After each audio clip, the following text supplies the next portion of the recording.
ಆರಾಧನೆಯಲ್ಲಿ ಒಳ್ಳೆ ಫೀಲಿಂಗ್ ಪಟ್ಟೆ, ನೀವೆಲ್ಲ ಪಟ್ಟಿದ್ದೀರಾ. ದೇವರು ನಿಮ್ಮನ್ನು ಆಶೀರ್ವದಿಸಲಿ. ಸ್ವಲ್ಪ ಸಮಯ ದೇವರ ವಾಕ್ಯವನ್ನ ನಾವು ಧ್ಯಾನ ಮಾಡಿಕೊಳ್ಳೋಣ. ಯೋಹಾನನು ಬರೆದ ಸುವಾರ್ತೆ 2ನೇ ಅಧ್ಯಾಯ 17ನೇ ವಚನವನ್ನ ಒಬ್ರು ಯಾರಾದ್ರೂ ಗಟ್ಟಿಯಾಗಿ ಓದ್ರು.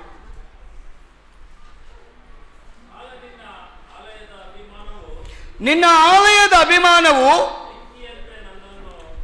ಬೆಂಕಿಯಂತೆ ನನ್ನನ್ನು ದಹಿಸುತ್ತದೆ ಎಂದು ಬರೆದ ಮಾತು ಶಿಷ್ಯರ ನೆನಪಿಗೆ ಬಂತು. ದೇವರಿಗೆ ಸ್ತೋತ್ರ. ನಿನ್ನ ಆಲಯದ ಅಭಿಮಾನವು ಬೆಂಕಿಯಂತೆ ನನ್ನನ್ನು ದಹಿಸುತ್ತದೆ ಎಂದು ಹೇಳಿದ ಮಾತು ಶಿಷ್ಯರ ನೆನಪಿಗೆ ಬಂತು. ಯಾಕಂದ್ರೆ ಕೀರ್ತನೆ 69:9ನೇ ವಚನದಲ್ಲಿ ದಾವೀದು ಬರಿತಾನೆ, ನಿನ್ನ ಆಲಯದ ಅಭಿಮಾನ ನನ್ನನ್ನು ಬೆಂಕಿಯಂತೆ ದಹಿಸುತ್ತೆ. ಯೇಸು ಸ್ವಾಮಿ ಯೆರೂಸಲೇಮಿನ ದೇವಾಲಯದ ಮುಂದೆ ನಿಂತು ನೋಡುವಾಗ ಬಹಳ ಪುರಾತನವಾದ ಆಲಯ, ಆಲಯದ ಮುಂದೆ ಯೇಸು ನಿಂತು ಮಾತನಾಡ್ತಾ ಇದ್ದಾನೆ. ಆಲಯದ ಅಭಿಮಾನ ನನ್ನನ್ನ ಬೆಂಕಿಯಂತೆ ದಹಿಸುತ್ತಾ ಇದೆ. ದೇವರ ವಾಕ್ಯ ಹೇಳ್ತದೆ, ಯೇಸು ಕ್ರಿಸ್ತನ ವೈರಾಗ್ಯ, ಯೇಸು ಕ್ರಿಸ್ತನ ಭಕ್ತಿಯ ವೈರಾಗ್ಯ ಕರ್ತನ ಆಲಯವನ್ನ ಕುರಿತು ಇಲ್ಲಿ ತಿಳಿಯಪಡಿಸುತ್ತೆ. ಆಲಯದ ಮುಂದೆ ನಿಂತು ನೋಡುವಂತ ಸಂದರ್ಭ, ಯೇಸು ಆಲಯವನ್ನು ನೋಡುವಾಗ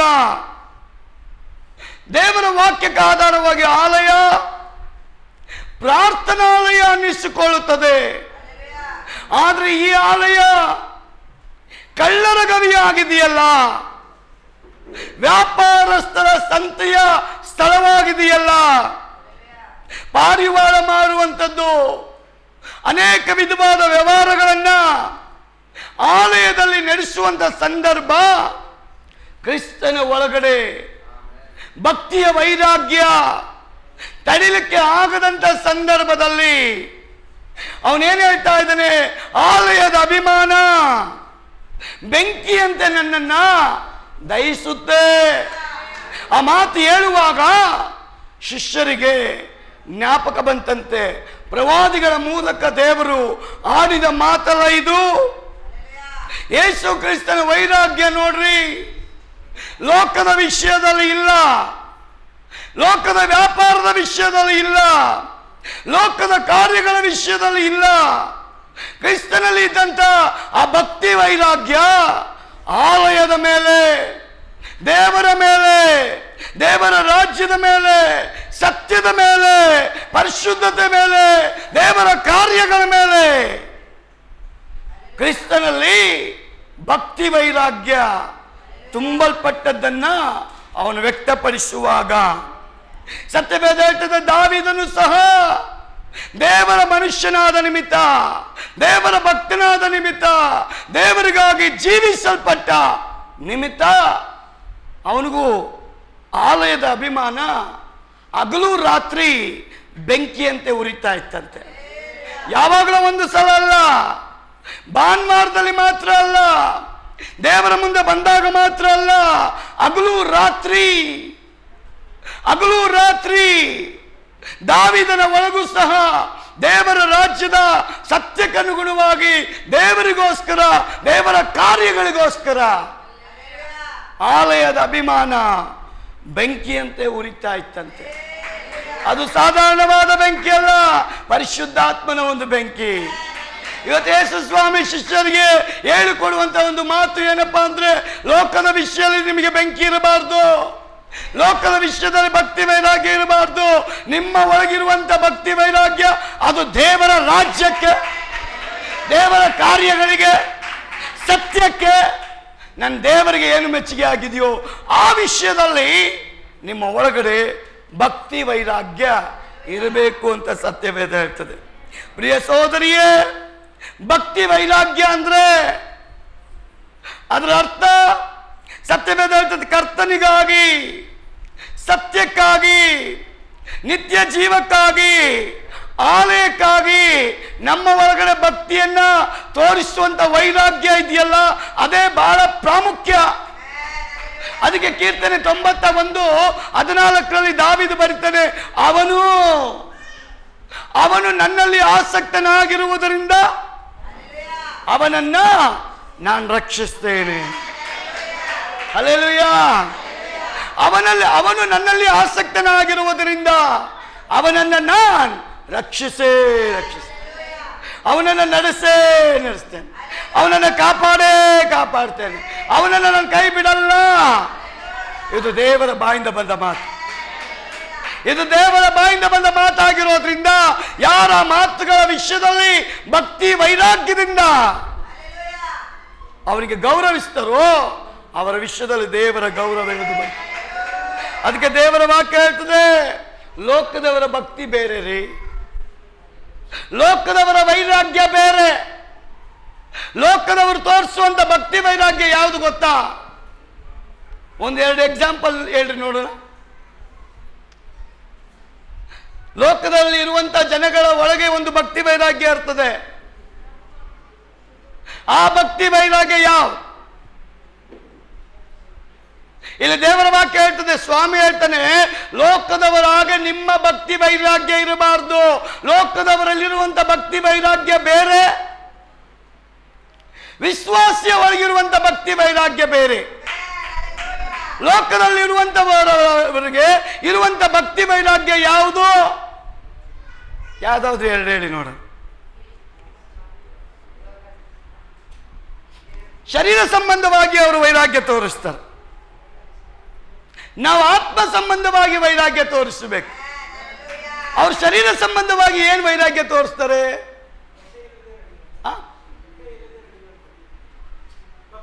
ಸಾರಿ, ಅದೊಂದು ವೈರಾಗ್ಯ. ಬೇರೆ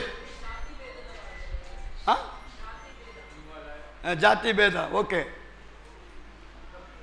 ಕರೆಕ್ಟ್ ಆನ್ಸರ್ಗಳು ಹೇಳಿ, ಪರವಾಗಿಲ್ಲ. ಲೋಕದವರಿಗೆ ತೋರಿಸುವಂತ ಭಕ್ತಿ ವೈರಾಗ್ಯ ಯಾವ?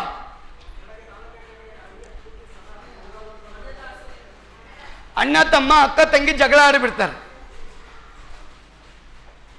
ಒಂದು ಮನೇಲೆ ಅಣ್ಣ ತಮ್ಮ ಅಕ್ಕ ತಂಗಿಯವರೆಲ್ಲ ಜಗಳ ಆಡ್ಬಿಡ್ತದೆ ಅನ್ಕೊಳ್ಳಿ. ಅವಾಗ ಅವರಲ್ಲಿ ಒಂದು ವೈರಾಗ್ಯ ಬರ್ತದೆ. ಏನು ವೈರಾಗ್ಯ ಅದು? ನಾನು ಸತ್ರು ನಿನ್ನ ಹತ್ರ ಬರಲ್ಲ ಅಂತಾನೆ, ನಾನು ಸತ್ರು ನಿನ್ನ ಮುಖ ನೋಡಲ್ಲ ಅಂತಾನೆ, ನಾನು ನಿನ್ನ ಸತ್ರ ನಿನ್ನ ಹತ್ರ ಬರೋದೇ ಇಲ್ಲ, ನೀನು ಏನ ನೋಡಕ್ಕೆ ಅಂತಾನೆ, ನಿನ್ನ ಮನೆ ಹೊಸಲು ಬರಲ್ಲ ಅಂತಾನೆ ಅವನು. ಆ ವೈರಾಗ್ಯ ಅವರು ಹುಟ್ಟಿಸ್ಕೊಳ್ತಾರೆ. ಎಷ್ಟೋ ಮನೆಗಳಲ್ಲಿ ಈ ಘಟನೆ ನಡೀತಾ ಇದೆ. ಆಸ್ತಿಯ ನಿಮಿತ್ತ, ಹಣದ ನಿಮಿತ್ತ, ವಸ್ತುಗಳ ನಿಮಿತ್ತ, ಜಗಳಗಳ ನಿಮಿತ್ತ ಅವರ ಒಳಗಡೆ ಒಂದು ವೈರಾಗ್ಯ ಬರ್ತದೆ. ಅದು ದೇವರ ವೈರಾಗ್ಯ ಅಲ್ಲ, ಲೌಕಿಕವಾದ ಲೋಕ ಸಂಬಂಧಪಟ್ಟ ವೈರಾಗ್ಯ. ಒಂದೇ ತಾಯಿ ತಂದೆಯಲ್ಲಿ ಹುಟ್ಟಿದ್ರು ಅಣ್ಣ ತಮ್ಮಂದಿರಾಗಲಿ, ಅಕ್ಕ ತಂಗಿಯರಾಗಲಿ, ಬಂಧುಗಳಾಗಲಿ, ಒಂದು ವೇಳೆ ಜಗಳ ಆದಾಗ, ವೈಮನಸ್ಸಾದಾಗ, ದ್ವೇಷ ಬಂದಾಗ, ಅವರ ಮೇಲೆ ಕೋಪ ಬಂದಾಗ ಅವ್ರು ಹೇಳುವಂತ ಒಂದು ಮಾತು, ನಾನು ಸತ್ರು ನಿನ್ನ ಹತ್ರ ಬರಲ್ಲ, ನಾನು ಸತ್ರು ನಿನ್ನ ಮುಖ ನೋಡಲ್ಲ, ನಾನು ನಿನ್ನ ಹತ್ರ ಬರಲ್ಲ, ನೀನು ನನ್ನ ಹತ್ರ ಬರಬೇಡ. ಇದು ಲೌಕಿಕವಾದ ಲೋಕ ಸಂಬಂಧವಾಗಿ ಜನ ಮಾಡಿಕೊಳ್ಳತಕ್ಕ ಒಂದು ವೈರಾಗ್ಯ. ಲೋಕದಲ್ಲಿ ಒಂದು ವೈರಾಗ್ಯ ಬೇರೆ. ಅವನೊಂದು ಏನಾದ್ರೂ ಗೋಲ್, ಒಂದು ಗುರಿಯನ್ನು ಇಟ್ಕೊಂಡ್ರೆ ಅದು ಸಾಧನೆ ಮಾಡೋದಕ್ಕೆ ಅವನು ವೈರಾಗ್ಯ ಇಟ್ಕೊಳ್ತಾನೆ. ಅದನ್ನು ನಾನು ಹೇಗಾದ್ರೂ ಮಾಡಿ ಮುಟ್ಟಲೇಬೇಕು, ಸಾಧನೆ ಮಾಡಲೇಬೇಕು, ಅದನ್ನು ಸಾಧಿಸಲೇಬೇಕು. ಅನೇಕರು ಹಣ ಮಾಡೋದಕ್ಕೆ ವೈರಾಗ್ಯ, ಅನೇಕ ವಿಧವಾದ ವೈರಾಗ್ಯಗಳನ್ನ ಈ ಲೋಕದಲ್ಲಿ ನಾವು ಕಾಣ್ತೇವೆ. ಆದ್ರೆ ಯೇಸು ಸ್ವಾಮಿ ಹೇಳ್ತಾನೆ, ಈ ಲೋಕ ಸಂಬಂಧಪಟ್ಟ ವೈರಾಗ್ಯ ವಿಶ್ವಾಸಿಯೇ ನಿನ್ನಲ್ಲಿರಬಾರ್ದು. ನಿನ್ನಲ್ಲಿರಬೇಕಾದಂತ ವೈರಾಗ್ಯ ಆಲಯದ ವಿಷಯದಲ್ಲಿ, ಸತ್ಯಕ್ಕೆ ಅನುಗುಣವಾದ ವಿಷಯದಲ್ಲಿ, ಪರಿಶುದ್ಧತೆಯ ವಿಷಯದಲ್ಲಿ, ಪರಲೋಕ ದೇವರಿಗೆ ಸಂಬಂಧಪಟ್ಟ ಕಾರ್ಯಗಳಲ್ಲಿ ನಿನಗೆ ವೈರಾಗ್ಯ ಇರಬೇಕು. ಅದಕ್ಕೆ ದೇವರ ವಾಕ್ಯದಲ್ಲಿ ದಾವೀದ ಹೇಳ್ತಾನೆ, ಆಲಯದ ಅಭಿಮಾನ ನನ್ನನ್ನು ಬೆಂಕಿಯಂತೆ ಅದು ಎಂಕರೇಜ್ ಮಾಡುತ್ತೆ, ಪ್ರೋತ್ಸಾಹಿಸುತ್ತೆ, ಬೂಸ್ಟ್ ಮಾಡುತ್ತೆ. ಯಾವಾಗ ದೇವರ ಮಾತುಗಳನ್ನು ಕೇಳ್ತಾ ಕೇಳ್ತಾ ಕೇಳ್ತಾ ಕೇಳ್ತಾ ದಾವೀದನಲ್ಲಿದ್ದಂಥ ಭಕ್ತಿ ದಿನ ದಿನ ದಿನ ದಿನ ಜಾಸ್ತಿ ಆಯ್ತು. ನಾವು ವಾಕ್ಯ ಕೇಳ್ತಾ ಇದ್ದೇವೆ, ನಮ್ಮಲ್ಲಿ ಯಾರ ಭಕ್ತಿ ಜಾಸ್ತಿ ಆಗಬೇಕು?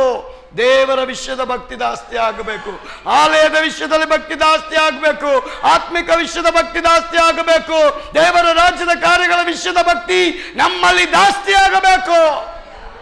ಅದನ್ನು ಯೇಸು ಸ್ವಾಮಿ ಹೇಳುವಾಗ ಶಿಷ್ಯರಿಗೆ ಜ್ಞಾಪಕ ಆಗುತ್ತೆ, ಇದು ಪ್ರವಾದಿಗಳ ಮೂಲಕ ದೇವರು ಮಾತನಾಡಿಸಿದ್ನಲ್ಲ, ಆ ಮಾತು ಇವತ್ತು ನೆರವೇರುವಂತ ಸಮಯ. ಅದಕ್ಕೆ ಯೇಸು ಸ್ವಾಮಿ ಯೆರೂಸಲೇಮಿನ ಆಲಯವನ್ನು ನೋಡುವಾಗ ಅವನ ಒಳಗಡೆ ಒಂದು ಬೆಂಕಿಯ ವೈರಾಗ್ಯ ಹತ್ತಿ ಉರಿಯುತ್ತೆ. ಅಯ್ಯೋ, ನನ್ನ ಆಲಯ ಪ್ರವಾದನೆಯ ಪ್ರಕಾರ ಅದು ಪ್ರಾರ್ಥನೆಯ ಆಲಯ ಆಗಬೇಕಲ್ಲ, ನನ್ನ ಆಲಯ ಪ್ರಾರ್ಥನೆಯ ಆಲಯ ಆಗಬೇಕಲ್ಲ. ಆದ್ರೆ ಇದು ಪ್ರಾರ್ಥನೆ ಮಾಡುವ ಆಲಯ. ವ್ಯಾಪಾರ ನಡೀತಾ ಇದೆಯಲ್ಲ, ಕುರಿ ವ್ಯಾಪಾರ ನಡೀತಾ ಇದೆಯಲ್ಲ, ಕೋಳಿ ವ್ಯಾಪಾರ ನಡೀತಾ ಇದೆಯಲ್ಲ, ಪಾರಿವಾಳದ ವ್ಯಾಪಾರ ನಡೀತಾ ಇದೆಯಲ್ಲ, ಅನೇಕ ವಿಧವಾದ ಚಟುವಟಿಕೆಗಳು ಇವತ್ತು ಎಲ್ಲಿದೆ? ಸಭೆ ಒಳಗಿದೆಯಲ್ಲ. ಯೇಸು ಅದನ್ನು ನೋಡಿ ವೇದನೆಯಿಂದ ದುಃಖ ಪಡ್ತಾನೆ, ಸಂತೋಷ ಪಡೋದಿಲ್ಲ.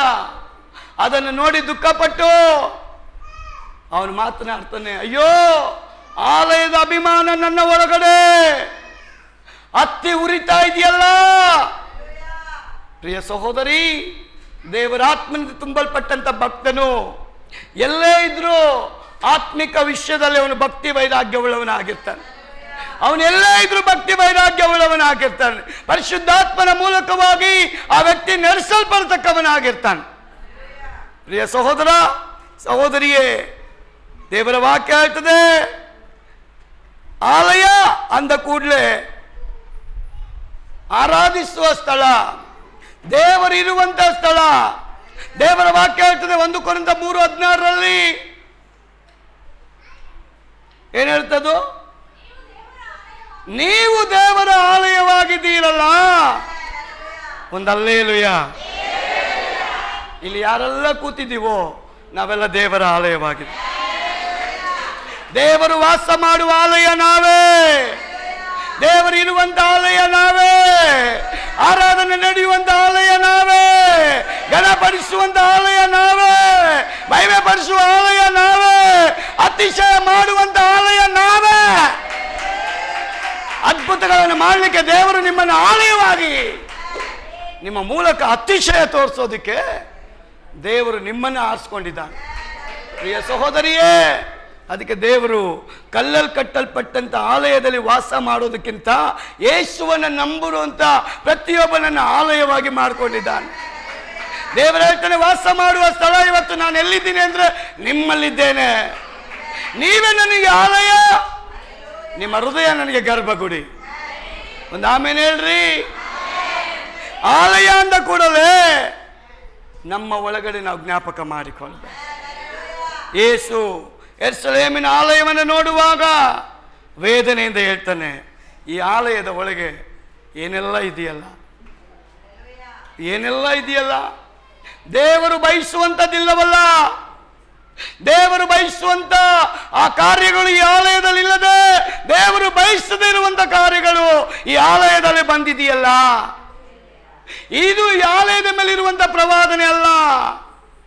ಆಲಯದ ಮೇಲೆ ಇರುವಂತ ಪ್ರವಾದನೆ, ನನ್ನ ಆಲಯ ಪ್ರಾರ್ಥನಾಲಯವಾಗುತ್ತಲ್ಲ, ನನ್ನ ಆಲಯ ಪರಿಶುದ್ಧ ಆಲಯವಾಗುತ್ತಲ್ಲ, ನನ್ನ ಆಲಯ ಚಲಿಸುವಂತ ಆಲಯ ಆಗುತ್ತಲ್ಲ, ನನ್ನ ಆಲಯ ಜೀವವುಳ್ಳ ದೇವರ ಆಲಯವಾಗುತ್ತಲ್ಲ. ಪ್ರಿಯ ಸಹೋದರಿಯೇ, ಇವತ್ತು ಆಲಯ ನಾವೇ, ಇವತ್ತು ಆಲಯ ನಾವೇ. ದೇವರು ನಮ್ಮಲ್ಲಿ ವಾಸ ಮಾಡ್ತಾ ಇದ್ದಾನೆ. ದೇವರು ವಾಸ ಮಾಡುವಂತವರೇ ನಿಮ್ಮ ವೈರಾಗ್ಯ ಕಡಿಮೆ ಆಗೋದೇ ಇಲ್ಲ. ನಿಮ್ಮ ದೇವರಲ್ಲಿರುವಂಥ ಭಕ್ತಿಯ ವೈರಾಗ್ಯ ಕಡಿಮೆ ಆಗಲ್ಲಮ್ಮ. ಇರುವಾಗಲೂ ಇಲ್ಲದೆ ಇರುವಾಗಲೂ ಆ ಭಕ್ತಿ ವೈರಾಗ್ಯ ಯಾವಾಗಲೂ ಒಂದೇ ರೀತಿಯಲ್ಲಿ ಇರ್ತದೆ. ಅದನ್ನು ದೇವರು ಇವತ್ತು ಎದುರು ನೋಡ್ತಾ ಇದ್ದಾನೆ. ಅದಕ್ಕೆ 1 ಕೊರಿಂಥ 6ನೇ ಅಧ್ಯಾಯ 18ರಲ್ಲಿ ಬರೀತಾನೆ, ನೀನು ಆಲಯವಾದ ನಿಮಿತ್ತವಾಗಿ ನೀನೇನಕ್ಕೆಲ್ಲ ದೂರವಾಗಿರು, ಜಾರತ್ವಕ್ಕೆ ದೂರವಾಗಿ ಓಡಿ ಹೋಗಿರಿ. ಮನುಷ್ಯನು ಮಾಡುವ ಇತರ ಪಾಪ ಕೃತ್ಯಗಳು ದೇಹಕ್ಕೆ ದೂರವಾಗಿದೆ. ಭಕ್ತನಾದ ಪೌಲ್ ಬರೀತಾನೆ, ದೇವರ ಆಲಯ ಆಗಿರುವ ನೀವು, ದೇವರು ವಾಸ ಮಾಡುವ ಆಲಯ ಆಗಿರುವಂತ ನೀವು, ದೇವರ ಮಂದಿರವಾಗಿ ಕಟ್ಟಲ್ಪಡುತ್ತಿರುವಂತ ನೀವು, ದೇವರು ನಿಮ್ಮಲ್ಲಿ ವಾಸ ಮಾಡುವುದರಿಂದ ನೀವು ಯಾವ್ಯಾವ ಕಾರ್ಯಗಳಿಗೆ ದೂರವಾಗ್ರಿ. ದೇವರು ಅಸಹ್ಯ ಪಡುವಂತ ಕಾರ್ಯಗಳಿಗೆ ನೀವು ದೂರವಾಗಿರಿ. ಜಾರತ್ವಕ್ಕೆ ನೀವೇನ್ ಮಾಡಿ, ದೂರವಾಗಿರಿ. ಅದರಿಂದ ನೀವು ಓಡಿ ಹೋಗಿರಿ. ಮನುಷ್ಯರು ಮಾಡುವ ಇತರ ಪಾಪ ಕೃತ್ಯಗಳು ದೇಹಕ್ಕೆ ದೂರವಾಗಿರಬೇಕಂತೆ. ಹಲ್ಲೆಲೂಯ.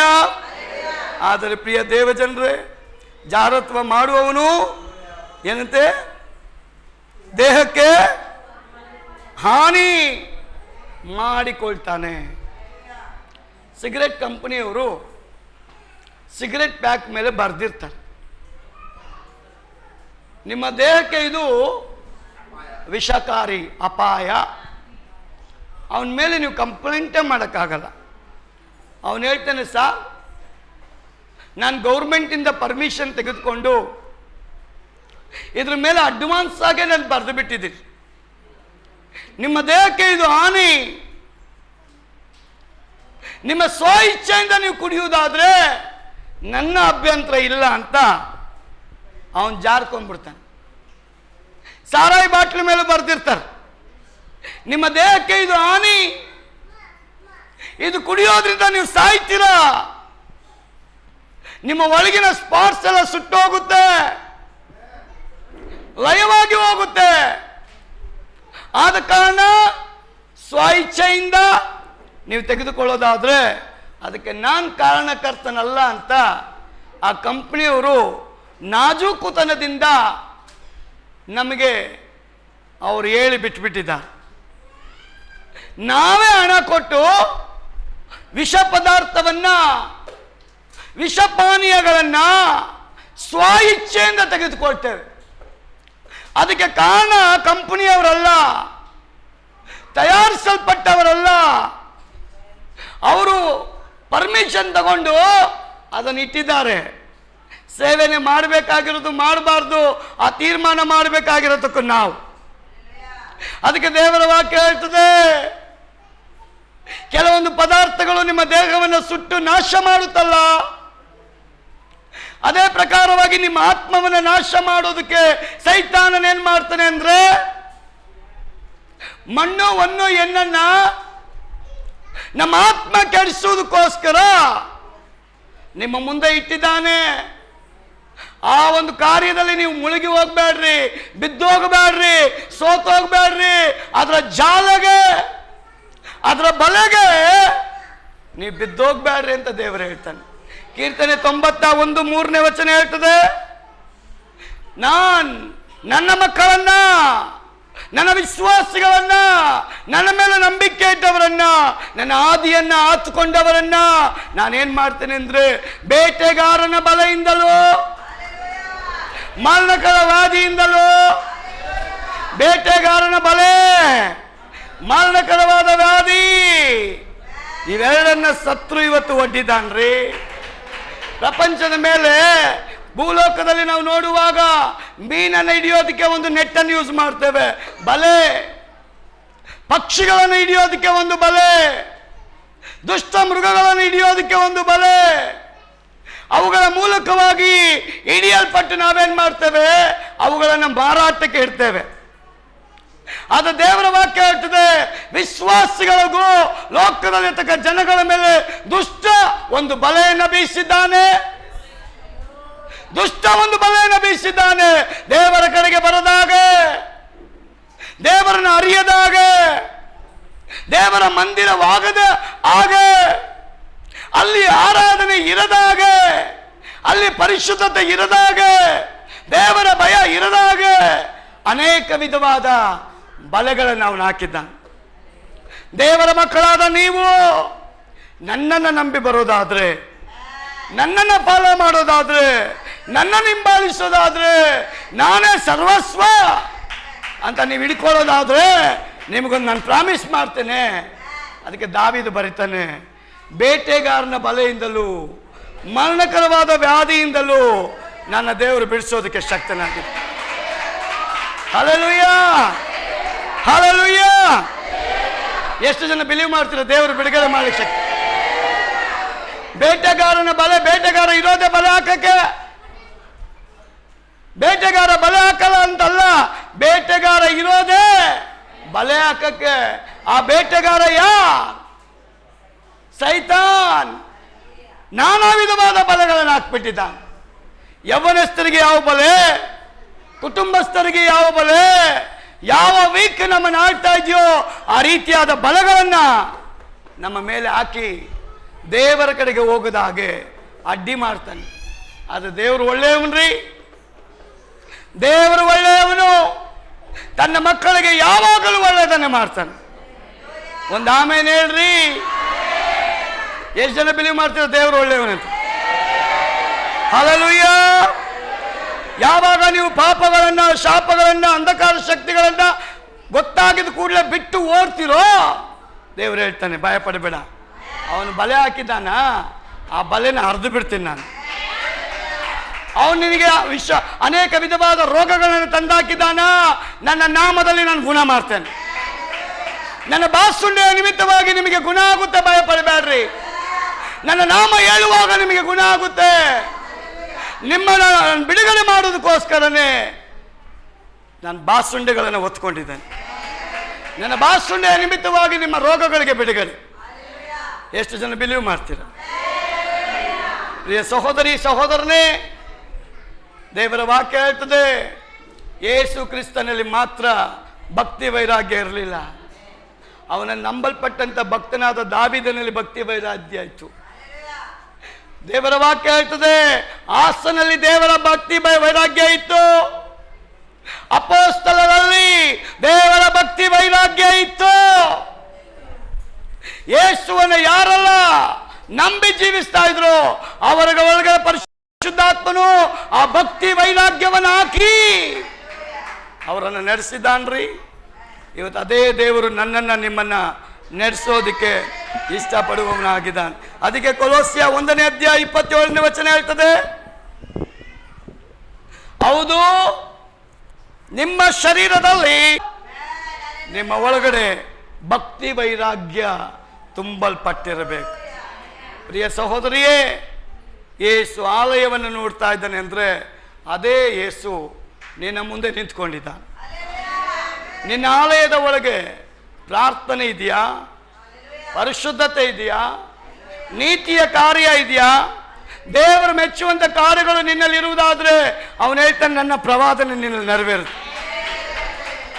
ಯೆರೂಸಲೇಮಿನ ಮುಂದೆ ನಿಂತಂತ ಯೇಸು ಹೇಳ್ತಾನೆ, ನಾನು ನೋಡುವಂತ ಆಲಯ ಇದಲ್ಲ.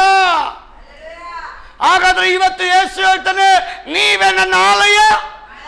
ಹಾಗಾದ್ರೆ ಯೇಸು ನಿಂತು ನೋಡುವಾಗ ನಿನ್ನ ಆಲಯದ ಒಳಗೆ ಆಲಯದ ಅಭಿಮಾನ ಇದೆಯಾ? ಪ್ರಾರ್ಥನೆ ಇದೆಯಾ? ಪರಿಶುದ್ಧತೆ ಇದೆಯಾ? ಭಯಭಕ್ತಿ ಇದೆಯಾ? ವೈರಾಗ್ಯ ಇದೆಯಾ? ದೇವರು ಬಯಸುವ ಕಾರ್ಯ ನಮ್ಮ ಒಳಗೆ ಕಾಣುವಾಗ ಯೇಸು ಹೇಳ್ತಾನೆ, ನಿನ್ನ ಮನೆ ಬಾಗಿಲನ್ನು ತಟ್ಟುತ್ತಾ ಇದ್ದೇನೆ.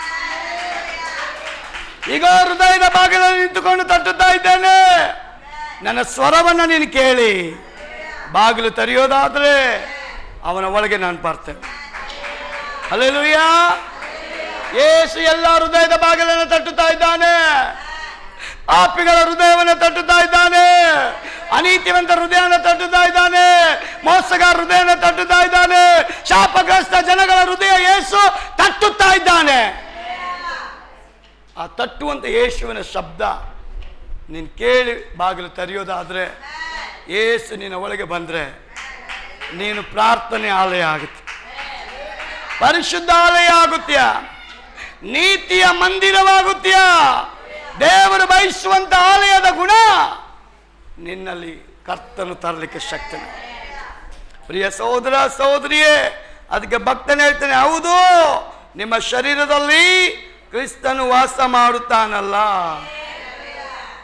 ನನ್ನ ದೇವರು ಹೇಳ್ತಾನೆ, ಬೇಟೆಗಾರನ ಬಲೆಯಿಂದ, ಮರಣಕರವಾದ ವ್ಯಾಧಿಯಿಂದ ನಾನು ತಪ್ಪಿಸ್ತೆ. ಎಷ್ಟು ಜನ ಬಿಲೀವ್ ಮಾಡ್ತೀರ? ನಿಜವಾಗ್ಲೂ ನನ್ನ ದೇವರು ಮಾಡೇ ಮಾಡ್ತಾನೆ ಅಂತ. ಕಳೆದ ವಾರ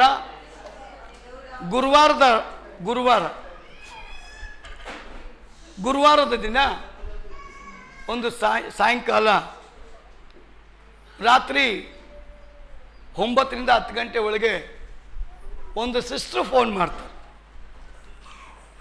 ಫೋನ್ ಮಾಡಿ ದುಃಖದಲ್ಲಿ ಹೇಳ್ತಾರೆ, ಪಾಸ್ಟರ್, ನನ್ನ ಗಂಡನಿಗೆ ಆರೋಗ್ಯ ಸರಿ ಇಲ್ಲ ಅಂತ ಡಾಕ್ಟ್ರ ಬಳಿಗೆ ನಾನು ಕರ್ಕೊಂಡು ಹೋದೆ.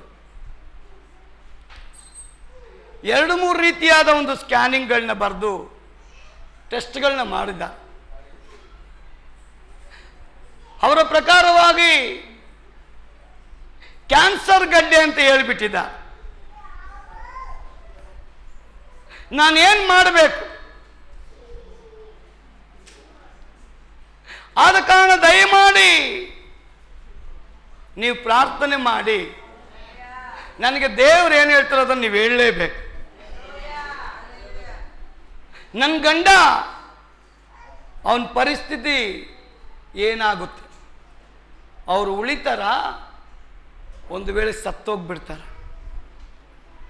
ಅದನ್ನು ದಯವಿಟ್ಟು ನೀವು ಹೇಳಬೇಕು ಅಂತ ಅವ್ರು ಕೇಳುವಾಗ ಒಂದು ಸಲ ನಮ್ಮ ನಂಬಿಕೆ ಅಲ್ಗಾಡುತ್ತೆ. ಅದು ದೇವರು ಜೀವವುಳ್ಳವನಾಗಿದ್ದ. ಗುರುವಾರ ಮುಗೀತು. ಬೆಳಗ್ಗೆ ತಿರುಗಿ ಒಂದು 9 ಗಂಟೆಗೆ ಫೋನ್ ಬರ್ತದೆ, ನಾವು ಇನ್ನೊಂದು ಟೆಸ್ಟ್ಗೆ ಹೋಗ್ತಾ ಇದ್ದೇವೆ, ದಯಮಾಡಿ ನೀವು ಪ್ರಾರ್ಥನೆ ಮಾಡಿ. ಪಾಸ್ಟರ್, ಏನಾಗಿದ್ರೂ ಪರವಾಗಿಲ್ಲ, ನೀವು ನನಗೆ ಬಹಿರಂಗವಾಗಿ ಹೇಳಿ, ದಯಮಾಡಿ ನೀವು ಹೇಳಬೇಕು ಅಂತ ಅವ್ರು ದುಃಖದಲ್ಲಿ ಹೇಳ್ತಾರೆ. ಒಂದೇ ಮಾತು ಬಂದಿದ್ದು, ದೇವರು ನಿಮ್ಮ ಜೊತೆಲಿದ್ದಾರೆ, ಕಣ್ರೆಪ್ಪೆ ಬಡಿಯೋದ್ರೊಳಗೆ ನನ್ನ ದೇವರು ಮಾಡಲಿಕ್ಕೆ ಶಕ್ತನಾಗಿ. ಕಣ್ರೆಪ್ಪೆ ಬಡಿಯೋದ್ರೊಳಗೆ ನನ್ನ ದೇವರು ಮಾಡಲಿಕ್ಕೆ ಶಕ್ತನಾಗಿದ್ದಾನೆ. ಸಿಸ್ಟರ್, ನಂಬಿಕೆ ಮಾತ್ರ ಇರಲಿ. ಅವ್ರು ಹೋಗಿ ಟೆಸ್ಟ್ಗೆ ಹೋಗಿ ಬರ್ತಾರೆ. ಅವ್ರು ಹೇಳ್ತಾರೆ, ಈ ಡಾಕ್ಟ್ರು ಹೇಳಿದ್ರು ಕ್ಯಾನ್ಸರ್ ಗಡ್ಡೆ ಇದೆ ಅಂತ. ಇವತ್ತು ಸಾಯಂಕಾಲ ಲಾಸ್ಟ್ ಒಂದು ಟೆಸ್ಟ್ ಇದೆ ಪಾಸ್ಟರ್. ಯಾಕೆ ನಮ್ಮ ದೇವರು ಪ್ರಾರ್ಥನೆ ಕೇಳ್ತಾ ಇಲ್ಲ? ಕೆಲವು ಟೈಮ್ ಪರೀಕ್ಷೆ ಬರುವಾಗ ನಾವು ಸೋತೋಗ್ಬಾರ್ದು, ಹಲಗಾಡಬಾರ್ದು. ನಾವು ಧೈರ್ಯವಾಗಿ ನಿಲ್ಲಬೇಕು. ನಾನು ದೇವರ ವಾಕ್ಯ ಹೇಳ್ತದೆ, ನೀವು ಸಾಯುವಾಗಲೂ ನಂಬಿಗಸ್ತನಾಗಿರು. ನನ್ನ ದೇವರು ನಿನ್ನ ಕೈನ ಕೊಟ್ಟೆತ್ತುತ್ತಾನೆ. ಸಂಜೆ ಫೋನ್ ಬರುತ್ತೆ, ಆ ರಿಪೋರ್ಟಲ್ಲೂ ಗಡ್ಡೆ ಇದೆ ಪಾಸ್ಟರ್. ಅವ್ರು ಅರ್ಜೆಂಟಾಗಿ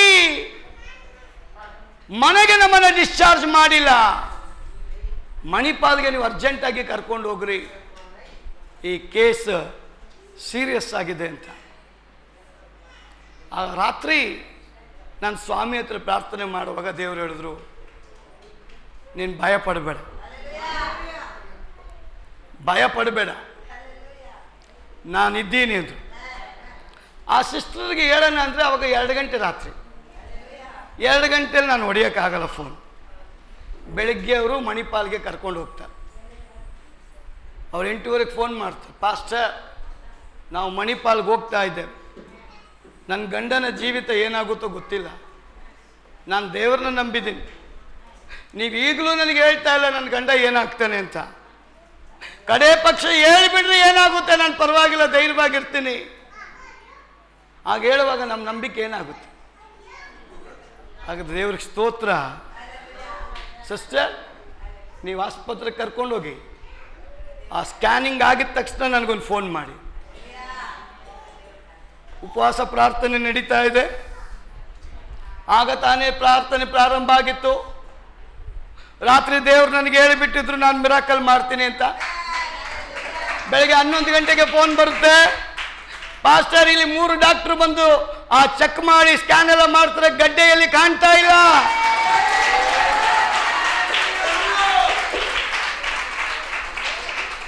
ಹಲ್ಲೆಲೂಯಾ. ಅವ್ರು ಹೇಳ್ತಾರೆ, ಪಾಸ್ಟರ್ ನಾನು ಫುಲ್ಲು ನರ್ವಸ್ ಆಗೋಗ್ಬಿಟ್ಟಿದ್ದೆ, ನನ್ನ ಭವಿಷ್ಯತ್ ಏನು ಅಂತ ಚಿಂತೆ ಮಾಡ್ತಾ ಇದ್ದೆ, ನನ್ನ ಚಿಕ್ಕ ಪ್ರಾಯದಲ್ಲಿ ಹಿಂಗಾಗೋಯ್ತಲ್ಲ ಅಂತ ದುಃಖಪಟ್ಟೆ. ನನ್ನ ದೇವ್ರ ಪ್ರಾರ್ಥನೆ ಕೇಳಿದ್ದಾನೆ. ನಿಮಗೆ ಕೋಟ್ಯಾನು ಕೋಟ್ಯ ಸ್ತೋತ್ರ. ನನ್ನ ದೇವರು ಜೀವಂತವಾಗಿದ್ದಾನೆ, ನನ್ನ ದೇವರು ಜೀವಂತವಾಗಿದ್ದಾನೆ. 3 ಡಾಕ್ಟರ್ ನೋಡಿ ಹೇಳ್ತಾರಂತೆ, ಅಮ್ಮ ಗಡ್ಡೆ ಎಲ್ಲೈತೆ ತೋರ್ಸಮ್ಮ. ಕಂಡ್ರಪ್ಪೆ ಬಡಿಯೋದ್ರೊಳಗೆ ನನ್ನ ದೇವ್ರು ಮಾಡಿಬಿಡ್ತಾನೆ. ಕಂಡ್ರಪ್ಪೆ ಬಡಿಯೋದ್ರೊಳಗೆ ನನ್ನ ದೇವ್ರು ಮಾಡ್ತಾನೆ. ಪ್ರಿಯ ಸಹೋದರಿಯೇ, ಬೇಟೆಗಾರನ ಬಲೆಯಿಂದ, ಮರಣಕರವಾದ ವ್ಯಾಧಿಯಿಂದ ನಂಬಿಕೆಯಿಂದ ಮಾಡೋದಾದ್ರೆ ಆ ಪ್ರಾರ್ಥನೆಗೆ ದೇವ್ರು ಸದುತ್ತರ ಕೊಡ್ತಾನೆ. ಹಲ್ಲೆಲೂಯಾ. ಆ ಸಿಸ್ಟರ್ಗೆ ನಾನು ಕೇಳಿದೆ, ಈ ಟೆಸ್ಟಮನಿ ನಾನು ಹೇಳ್ಬೋದಾ ಅಂತ. ಪಾಸ್ಟರ್, ನಾನು ಜೀವಂತವಾಗಿರೋವರೆಗೂ ನಾನು ಈ ಸಾಕ್ಷಿ ಹೇಳ್ತೇನೆ, ನನ್ನ ಹೆಸರೇ ಹೇಳಿ ಪರವಾಗಿಲ್ಲ ಅಂದರು. ಅದು ದೇವರಿಗೆ ಸ್ತೋತ್ರ. ನನ್ನ ದೇವರು ಕತ್ತಲೆಯಿಂದ ಬೆಳಕಿಗೆ ತರ್ತಾನೆ, ಮರಣದಿಂದ ಆರೋಗ್ಯಕ್ಕೆ ತಗೊಂಡ್ಬರ್ತಾನೆ, ಜೀವಕ್ಕೆ ತರ್ತಾನೆ. ಶಾಪದಿಂದ ಬಿಡಿಸಿ ಆಶೀರ್ವಾದಕ್ಕೆ ನನ್ನ ದೇವರು ಶಕ್ತನಾಗಿದ್ದಾನೆ. ಹಲ್ಲೆಲೂಯಾ. ಇದೇ ರೀತಿ 15 ದಿವಸದ ಹಿಂದ್ಗಡೆ, 15-20 ದಿವಸದ ಹಿಂದ್ಗಡೆ ಒಂದು ಮನೆಗೆ ಕರೆಸಿದ್ರು ನನ್ನ. ಆ ಸಿಸ್ಟ್ರಿಗೆ ಡಾಕ್ಟ್ರ್ ಹೇಳಿದರು, ನಿಮಗೆ ಗಡ್ಡೆ ಇದೆಯಮ್ಮ, ಇನ್ನು 1 ತಿಂಗಳು ಬಿಟ್ಟು ನಾನು ಆಪ್ರೇಷನ್ ಮಾಡ್ತೀನಿ ಅಂತ. ಅವ್ರು ಅಳ್ತಾ ಇದ್ರು. ಅವ್ರ ಗಂಡ ಹೆಂಡತಿ ನನ್ನ ಮನೆಗೆ ಕರೆಸಿದ್ರು. ನಮ್ಮ ಮನೇಲಿ ಒಂದು ಪ್ರಾರ್ಥನೆ ಮಾಡಿ, ಪ್ರಾರ್ಥನೆಗೆ ಹೋಗೋಕ್ಕೆ ಮುಂಚೆ ನಾನು ಕೇಳ್ತೀನಿ, ನಿಮಗೆ ಆಪ್ರೇಷನ್ ಬೇಕಾ, ವಿತೌಟ್ ಆಪ್ರೇಷನ್ ಇಲ್ಲ ಆಗಬೇಕಾ? ಎಲ್ಲ 50-50 ಇರ್ತಾರೆ. ಪಾಸ್ಟರ್ ಹೆಂಗಾದರೂ ಹಾಕಿ ಪ್ರೇಯರ್ ಮಾಡಿ ಬರ್ತೀವಿ. ಅವ್ರು ಈಗ ಡಾಕ್ಟ್ರ್ ಹತ್ರ ಹೋಗ್ತಾರೆ. ನಾನು ಇಲ್ಲಿಂದ ಲೇಟಾಗಿ ಹೋಗುವಾಗ ಅವ್ರು ಸಾಕ್ಷಿ ಕೊಡ್ತಾರೆ, ನನ್ನ ಒಳಗಿದ್ದ ಗಡ್ಡೆ ದೇವರು ಕ್ಲಿಯರ್ ಮಾಡಿಬಿಟ್ಟಿದ್ದೆ. ಆಗ ದೇವರು ನಿಮ್ಮ ಮಧ್ಯದಲ್ಲಿದ್ದಾನೆ, ದೇವರು ನನ್ನ ಮಧ್ಯದಲ್ಲಿದ್ದಾನೆ. ನಮ್ಮ ಪ್ರಾರ್ಥನೆ ದೇವರು ಕೇಳ್ತಾ ಇದ್ದಾನೆ. ನಂಬುವವರಿಗೆ ದೇವರು ಅಸಾಧ್ಯವಾದ ಕಾರ್ಯಗಳನ್ನು ಮಾಡ್ತಾ ಇದ್ದಾನೆ. ಹಲ್ಲೆಲೂಯಾ. ಈ ರೀತಿಯಾಗಿ ಅಸಾಧ್ಯವಾದ ಕಾರ್ಯ ಮಾಡುವಂತ ದೇವರ ವಿಷಯದಲ್ಲಿ ಭಕ್ತಿ ವೈರಾಗ್ಯ ನಮಗೆ ಬೇಕಾ ಬೇಡವಾ? ಭಕ್ತಿ ವೈರಾಗ್ಯ ಬೇಕಾ ಬೇಡವಾ? ಆ ಭಕ್ತಿ ವೈರಾಗ್ಯ ನೀವು ಯಾವಾಗ ಇನ್ಕ್ರೀಸ್ ಮಾಡ್ಕೊಳ್ಳೋಕೆ ಕೇಳ್ಕೊಳ್ತಿರೋ, ನಿಮ್ಮ ಮೂಲಕ ದೇವರು ದೊಡ್ಡ ಕಾರ್ಯ ಮಾಡ್ತಾರೆ. ನಿಮ್ಮ ಪ್ರಾರ್ಥನೆ ಚಿಕ್ಕದಾಗಿರ್ಬೋದು, ದೊಡ್ಡ ಕೆಲಸ ದೇವರು ಮಾಡ್ತಾನೆ. ಹಲ್ಲೆಲೂಯಾ. ದೇವ್ರ ಹತ್ರ ಒಂದು 10 ನಿಮಿಷ ಕೂತ್ಕೊಡ್ರಿ, ದೇವ್ರ ಪ್ರಕಟಣೆ ಕೊಡ್ತಾನೆ. ಅದಕ್ಕೆ ದಾವೀದ ಹೇಳ್ತಾನೆ, ಭಯಪಡಬೇಡ್ರಿ, ಬೇಟೆಗಾರನ ಬಲೆಯಿಂದ, ಮರಣಕರವಾದ ವ್ಯಾಧಿಯಿಂದ ನನ್ನ ದೇವರು ಬಿಡುಗಡೆ ಮಾಡ್ತಾನೆ. ಶತ್ರು ನಿಮ್ಮನ್ನ ದೇವರ ಮನೆ ಆಗದಂತೆ, ಪರಿಶುದ್ಧ ಮನೆ ಆಗದಂತೆ, ಆರಾಧನೆ ಮನೆ ಆಗದಂತೆ, ವೈರಾಗ್ಯದ ಮನೆ ಆಗದಂತೆ, ಭಕ್ತಿಯ ಮನೆ ಆಗದಂತೆ ಅನೇಕ ವಿಷಯದಲ್ಲಿ ತಡೆಗಳನ್ನ ಅವನು ಬಲೆ ರೂಪದಲ್ಲಿ ಹಾಕೋದಾದ್ರೆ. ಒಂದು ಮನೆಗೆ ಹೋಗಿದೆ. ಅವ್ರು ಹೇಳ್ತಾ ಇದ್ರು, ಪಾಸ್ಟರ್ ಅವ್ರಿಗೂ ಒಂದು ಗಡ್ಡೆನೇ, ಏನೋ ಗೊತ್ತಿಲ್ಲ, ಎಲ್ಲ ಗಡ್ಡೆಗಳವರೇ ಸಿಗ್ತಾ. ಅದು ಎಷ್ಟೇ ಗಡ್ಡೆ ಬರಲಿ ನನ್ನ ದೇವರು ಬಿಡುಗಡೆ ಮಾಡಿ. ಆ ಸಿಸ್ಟರ್ ಹೇಳ್ತಾ ಇದ್ರು, ಹೋದ ತಿಂಗಳಲ್ಲಿ ಗಡ್ಡೆ ತುಂಬ ನೋವ್ತಾ ಇತ್ತು, ಈಗ ಗಡ್ಡೆ ಸ್ವಲ್ಪ ನೋವು ಕಡಿಮೆಯಾಗಿ ಕಾಣ್ತಾ ಇಲ್ಲ. ಅದೇ ಡೌಟ್ ನಿಮಗೆ. ಡಾಕ್ಟರ್ ಹತ್ರ ಹೋಗ್ಬೇಕಾ? ಹೋಗ್ಬಾರ್ದ? ಯೇಸುವನ್ನ ನೀನ್ ಯಾವಾಗ ಪರಮ ವೈದ್ಯನಂತ ನಂಬ್ತೀಯೋ, ಪರಮ ವೈದ್ಯನಂತ ನೀನು ಯಾವಾಗ ಬಿಲೀವ್ ಮಾಡ್ತೀಯೋ, ನಿನ್ನ ರೋಗ ನಿನ್ನ ಹತ್ರ ಇರಲ್ಲ. ರೋಗ ನೆಂಟ್ರಿದ್ದಂಗೆ ಅಂತ. ಯಾರಿದ್ದಂಗೆ? ರೋಗ ಯಾರಿದ್ದಂಗೆ? ನೆಂಟ್ರು ಏನಿರ್ತಾರೆ, ಏನು ಮಾಡ್ತಾರೆ? ನೆಂಟ್ರು ಬಂದು ಯಾವಾಗಲೂ ಕೂತ್ಕೊಳ್ಳಿ, ಮನೇಲಿ ಇರಲ್ಲ, ಬರ್ತಾರೆ, 2 ದಿನ ಇದ್ದು ಹೋಗ್ಬಿಡ್ತಾರೆ. ಆದರೆ ಬರದೇ ಇರೋ ನೆಂಟ್ರು ಇಲ್ಲ, ಬಂದೇ ಬರ್ತಾರೆ. ರೋಗನೂ ಹಂಗೇನೆ, ಬಿಲೀವರ್ಸ್ ಹತ್ರ ಬರುತ್ತೆ, ನೀವು ಗದರ್ಸುವಾಗ ಹೋಗುತ್ತೆ. ನೀನು ವೀಕ್ ಆಗುವಾಗ ಬರುತ್ತೆ, ನೀನು ಸ್ಟ್ರಾಂಗ್ ಆಗೋಗುತ್ತೆ. ಆದರೆ ಅದು ಸ್ವಲ್ಪ ದಿನ ಮಾತ್ರ. ಪ್ರಕಟಣೆಯಲ್ಲಿ ಬರೆಯಲ್ಪಟ್ಟಿದೆ, 10 ದಿನಗಳವರೆಗೂ ಮಾತ್ರ. ಆಫ್ಟರ್ 10 days 10 ದಿನ ಆದಮೇಲೆ ನೀನು ದೇವರ ಮನೆಯಾಗಿ ಮಹಿಮೆಯ ರೂಪನ ತಾಳ್ಕೊಂತ. ಸೊಲೊಮನ್ ಪ್ರಾರ್ಥನೆ ಮಾಡ್ದ, ಈ ಆಲಯದಲ್ಲಿ ನಾನಿದ್ರೆ ಪ್ರಯೋಜನ ಇಲ್ಲಪ್ಪ. ಈ ಆಲಯನ ಎಲ್ಲರೂ ಬಂದು ಹೊಗಳ್ತಾರೆ, ಆದರೆ ಇಲ್ಲಿ ನಾನಿದ್ರೆ ಏನು ಪ್ರಯೋಜನ ಇಲ್ಲ. ಈ ಆಲಯದಲ್ಲಿ ನೀನಿರಬೇಕು ದೇವ. ಈ ಆಲಯದಲ್ಲಿ ನಿನ್ನ ಮಹಿಮೆ ಇರಬೇಕಪ್ಪ. ಈ ಆಲಯದಲ್ಲಿ ನಿನ್ನ ಪ್ರಸನ್ನತೆ ಇರಬೇಕಪ್ಪ. ಈ ಆಲಯದಲ್ಲಿ ನೀನಿರುವಾಗಲೇ ಅನೇಕ ವ್ಯಾಧಿಷ್ಠರು, ಕುಂಟರು, ಮೂಕರು, ಕಿವುಡರು, ಅನಾಥರು, ಅನೇಕ ಬಾಧೆಗೆ ಒಳಗಾದಂಥವರು ಏಸಪ್ಪ ಅಂತ ನಂಬಿ ಬರುವಾಗ ನಿನ್ನ ಪ್ರಸನ್ನತೆ ಅವ್ರನ್ನ ಬಿಡುಗಡೆ ಮಾಡಿ, ನಿನ್ನ ಅಭಿಷೇಕ ಅವರನ್ನು ಬಿಡುಗಡೆ ಮಾಡ್ತದೆ, ನಿನ್ನ ವಲ್ಲಮೆ ಅವರನ್ನು ಕಂಪ್ಲೀಟ್ ಆಗಿ ಬಿಡುಗಡೆ ಮಾಡಿಬಿಡ್ತದೆ. ಪ್ರಿಯ ಸಹೋದರಿಯೇ, ಇವತ್ತು ಆಲಯದ ಅಭಿಮಾನ ಇದೆಯಲ್ಲ, ಅದೆಲ್ಲರಲ್ಲೂ ಬರೋದಿಲ್ಲ. ಪರಿಶುದ್ಧಾತ್ಮನ ತುಂಬಲ್ಪಟ್ಟ ವ್ಯಕ್ತಿಗೆ ಮಾತ್ರ ಆಲಯದ ಅಭಿಮಾನ. ಅವನಿಗೆ ಜನ ನೂಕಿದ್ರೂ ಅವನ ಆಲಯನ ಬಿಡೋದಿಲ್ಲ. ಅದಕ್ಕೆ ದೇವರ ವಾಕ್ಯ ಹೇಳ್ತದೆ, ನೀವೇ ಆಲಯ. ನಾವು ಆಲಯ ಯಾವಾಗ ನಿಜವಾಗ್ಲೂ ಆಗಿರ್ತೀವೋ, ನಮ್ಮನ್ನು ಎಂಥ ದುಷ್ಟ ಆತ್ಮ ಬಂದು ಪೀಡಿಸಿದ್ರು, ತೊಂದರೆ ಮಾಡಿದ್ರು, ಅವಮಾನ ಮಾಡಿದ್ರು, ನಿಂದಿಸಿದ್ರು, ನಮ್ಮನ್ನು ಈ ಊರಲ್ಲಿ ಇರಕ್ಕೆ ಬಿಡದೆ ಹೋದ್ರು, ಕರ್ತನಾತ್ಮನಿದ್ದಾನಲ್ಲ, ಅವನು ಕರ್ಕೊಂಡು ಬಂದು ನಿಲ್ಲಿಸ್ತಾನೆ. ಒಂದು ಅಲ್ಲೇಲುಯ್ಯ ಹೇಳ್ರಿ, ಒಂದು ಅಲ್ಲೇಲುಯ್ಯ ಹೇಳ್ರಿ. ಎಲ್ಲಿ ದೇವರ ಆತ್ಮನಿದ್ದಾನೋ ಅಲ್ಲಿ ಬಿಡುಗಡೆ. ಎಲ್ಲಿ ದೇವರ ಆತ್ಮನಿದ್ದಾನೋ ಅಲ್ಲಿ ಬಿಡುಗಡೆ. ಪ್ರಿಯ ಸಹೋದರಿಯೇ, ಸೌಲ್ ಲೋಕದವನಾಗಿದ್ದಾಗ ಅವನಲ್ಲಿದ್ದಂಥ ಅಭಿಮಾನನೇ ಬೇರೆ. ಅದೇ ಅವನು ಕನ್ವಟ್ಟಾದಾಗ ಆತ್ಮಿಕ ವಿಷಯದ ಅಭಿಮಾನ ಬಂದುಬಿಡ್ತಂತೆ. ಅವನು ಲೋಕದಲ್ಲಿ ಎಷ್ಟು ಪ್ರಾಂಪ್ಟಾಗಿ ಕೆಲಸ ಮಾಡಿದ್ನೋ ಅದೇ ಪ್ರಕಾರವಾಗಿ ಆತ್ಮಿಕವಾಗಿ ಅವನು ದೇವರನ್ನ ಕಂಡುಕೊಂಡ ಮೇಲೆ ಜೀವ ಇರುವ ದಿನದ ತನಕ ಅವನು ದೇವರ ಆಲಯಕ್ಕೋಸ್ಕರ, ದೇವರ ರಾಜ್ಯಕ್ಕೋಸ್ಕರ, ದೇವರ ಕಾರ್ಯಕ್ಕೋಸ್ಕರ ಆತ್ಮ ಪರವಶನಾಗಿ ಅವನು ಎಲ್ಲೆಲ್ಲ ಹೋಗ್ತಾನೋ ಅಲ್ಲಿ ಯೇಸು ಸ್ವಾಮಿ ಬಗ್ಗೆ ಮಾತಾಡ್ತಾನೆ. ಅವನು ಎಲ್ಲರಿಗೂ ಹೇಳ್ತಾನೆ, ಧೈರ್ಯವಾಗಿರಿ, ನನ್ನ ದೇವರು ನಿಮ್ಮನ್ನು ಬಲಪಡಿಸ್ತಾನೆ. ಧೈರ್ಯವಾಗಿರಿ, ನಮ್ಮ ದೇವರು ನಿಮ್ಗೆ ಆರೋಗ್ಯ ಮಾಡ್ತಾನೆ. ನಿಮ್ಮನ್ನ ಈ ಬಂಧನದಿಂದ ದೇವರು ಬಿಡುಗಡೆ ಮಾಡ್ತಾನೆ. ನಿನ್ನ ಬಾಯಲ್ಲಿ ಯಾವಾಗ ಪಾಸಿಟಿವ್ ಬರ್ತದೋ ದೇವರ ಜೀವ ಹರಿದು ಹೋಗ್ತದೆ. ಹಲ್ಲೆಲೂಯಾ. ಅದಕ್ಕೇನೆ ಕೆಲವರು ಕೆಲಸ ಆಗಕ್ಕೆ ಮುಂಚೆನೆ ನೆಗೆಟಿವ್ ಹೇಳ್ಬಿಡ್ತಾರೆ, ಇದಾಗಲ್ಲ ಬಿಡಿ, ಇದಾಗಲ್ಲ ಬಿಡಿ ಅಂತ. ಆಗದೇ ಇರೋದನ್ನು ಆಗುತ್ತೆ ಅಂತ ಹೇಳುವಾಗಲೇ ನಿನ್ನ ಪರವಾಗಿ ದೇವರು ಬರ್ತಾರೆ. ಹಲ್ಲೆಲೂಯಾ. ಅದಕ್ಕೆ ಇಸ್ರಾಯೇಲ್ ಜನಗಳಿಗೆ ದೇವರು ಹೇಳ್ತಾನೆ, ನೀವು ಮೌನವಾಗಿ ನಿಂತ್ಕೊಂಡು ನೋಡ್ರಿ, ನಿಮ್ಮ ದೇವರು ಯುದ್ಧ ಮಾಡೋದನ್ನು ನೀವು ನೋಡಬೇಕು. ಮೊನ್ನೆ ಆ ರೋಗ ಬಂತು, ಒಂದು ಕ್ಷಣ, ಒಂದು ದಿನದಲ್ಲಿ ಅವರ ನಂಬಿಕೆ ಅಲ್ಗಾಡೋಯ್ತಲ್ಲ. ದೇವರೇ, ರೋಗ ಬಂದರೂ ಪರವಾಗಿಲ್ಲ, ನಾನು ನಿನಗಾಗಿ ಸಾಯ್ತೀನಿ. ರೋಗ ಬಂದರೂ ಪರವಾಗಿಲ್ಲ, ಈ ಆಲಯದಲ್ಲಿ ನಾನು ನಿನ್ನನ್ನು ಆರಾಧಿಸ್ತೇನೆ, ಮಹಿಮೆ ಪಡಿಸ್ತೇನೆ, ಗಣಪಡಿಸ್ತೇನೆ, ಕೊಂಡಾಡ್ತೇನೆ, ಆಡಿ ಹೊಗಳ್ತೇನೆ.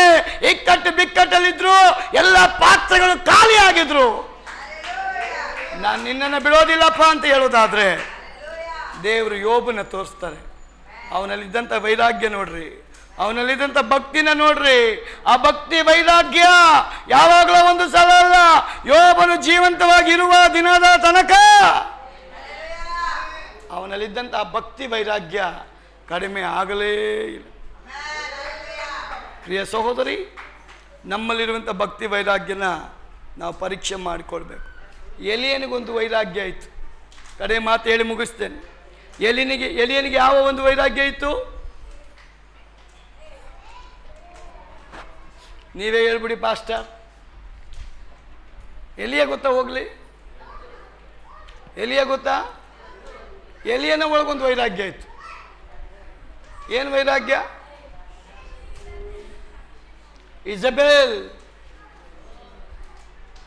ಇಜಬೇಲ್ ಆಹಾಬ, ಇವರ ಕಾಲ ವರ್ಸ್ಟ್ ಆಗಿ ಇತ್ತಂತೆ. ಅವರ ಕಾಲದಲ್ಲಿ ದೇವರ ಮಕ್ಕಳು ತಲೆ ಎತ್ತಕ್ಕಾಗ್ತಾ ಇರಲಿಲ್ಲ, ಪ್ರಾರ್ಥನೆ ಮಾಡಕ್ಕಾಗ್ತಾ ಇರಲಿಲ್ಲ, ಮನಪೂರ್ತಿಯಾಗಿ ಸಂತೋಷವಾಗಿ ದೇವರಿಗೆ ಯಜ್ಞಗಳನ್ನು ಸಮರ್ಪಣೆ ಮಾಡಕ್ಕಾಗ್ತಾ ಇರಲಿಲ್ಲ. ಅವರು ದುಷ್ಟ ಜನರು, ಕ್ರೂರಿತನ, ಅವರಲ್ಲಿದ್ದಂಥ ವೈರಾಗ್ಯ ಸೈತಾನನ ವೈರಾಗ್ಯ. ದೇವರ ಮಕ್ಕಳಿಗೆ ವಿರುದ್ಧವಾಗಿ ಅವರು ಆರಾಧನೆ ಮಾಡಿದ್ರೆ, ಯಜ್ಞವನ್ನು ಅರ್ಪಿಸಿದ್ರೆ ಕೊಂದು ಬಿಡ್ತಾ ಇದ್ರಂತೆ. ಆ ಸಂದರ್ಭದಲ್ಲಿ ದೇವರು ಎಲಿಯನಿಗೆ ಕೊಟ್ಟ ಭಕ್ತಿ ವೈರಾಗ್ಯ, ಅದು ಮೌನವಾಗಿರೋ ಭಕ್ತಿ ವೈರಾಗ್ಯ ಅಲ್ಲ. ಅವನು ಹೇಳ್ತಾನೆ, ಯಾವ ದೇವರು ಸ್ಟ್ರಾಂಗ್ ಆಗಿದ್ದಾರೆ, ಜೀವಂತವಾಗಿದ್ದಾರೆ, ಒಂದು ಪರೀಕ್ಷೆ ಮಾಡೇ ಬಿಡೋಣ, ಒಂದು ಪರೀಕ್ಷೆ ಮಾಡೋಣ. ನಿಮ್ಮ ದೇವರ, ನಮ್ಮ ದೇವರ? ಇಜಬೇಲ್ಗೆ, ಅಹಾಬನಿಗೆ ಅವನು ಹಾಕುವಂತ ಪ್ರಶ್ನೆಗೆ ಕಾರ್ಮೆಲ್ ಬೆಟ್ಟಕ್ಕೆ ಅವನು ಕರಿತನ್ರಿ. ಇವನ ಚಾಲೆಂಜ್ ಅನ್ನು ಒಪ್ಕೊಂಡು ಇಜಬೇಲನ ಪ್ರವಾದಿಗಳು ಊಟ ಮಾಡೋರು 400 ಜನ, ಅವರ ಸಂಸ್ಥಾನದಲ್ಲಿದ್ದಂಥ ಇನ್ನೂ 450 ಜನ, ಇಬ್ಬರಿಗೂ ಆಹ್ವಾನ ಕೊಡ್ತಾನೆ, ಬನ್ರಿ ಕಾರ್ಮೆಲ್ ಬೆಟ್ಟಕ್ಕೆ ಅಂತ. ಎಲಿಯನ ಮಾತನ್ನು ಕೇಳಿ ಪ್ರವಾದಿಗಳೆಲ್ಲ ಬಂದು ಅಲ್ಲಿ ಸೇರ್ಕೊಳ್ತಾರೆ. ಆದ್ರೆ ಈ ಪ್ರವಾದಿಗಳು ಯಾರು? ಲೌಕಿಕವಾಗಿ ಲೋಕದ ಭಕ್ತಿ ವೈರಾಗ್ಯ ಇರುವಂತ ಪ್ರವಾದಿ. ಸತ್ಯದೇವರಿಗೂ ಸತ್ಯಕ್ಕನುಗುಣವಾಗಿ ಇರುವಂತ ಪ್ರವಾದಿ ಒಬ್ಬನೇ ಎಲಿಯ. ಎಲಿಯನ ಪರವಾಗಿ ದೇವರಿದ್ದಾನೆ, ಅವರ ಪರವಾಗಿ ಇಜಬೇಲ್, ಅಹಾಬ ಇದ್ದಾರೆ. ಪ್ರಿಯ ಸಹೋದರಿಯೇ, ಪೌಲ್ ಅರ್ಥ ಹೇಳ್ತಾನೆ, ಲೋಕದಲ್ಲಿರುವವನಿಗಿಂತ ನನ್ನಲ್ಲಿ ಅತಕ ದೇವರು ದೊಡ್ಡದು. ಲೋಕದಲ್ಲಿರುವವನಿಗಿಂತ ನಿನ್ನ ಆಲಯದಲ್ಲಿ ವಾಸ ಮಾಡುವ ದೇವರು ದೊಡ್ಡ ದೇವರು. ಒಂದಲ್ಲೇ ಹೇಳ್ರಿ. ಎಲಿಯನ ಬಗ್ಗೆ ನಿಮ್ಗೆಲ್ಲರಿಗೂ ಗೊತ್ತು, ಎಲ್ಲರೂ ಬಂದುಬಿಟ್ಟಿದ್ದಾರೆ.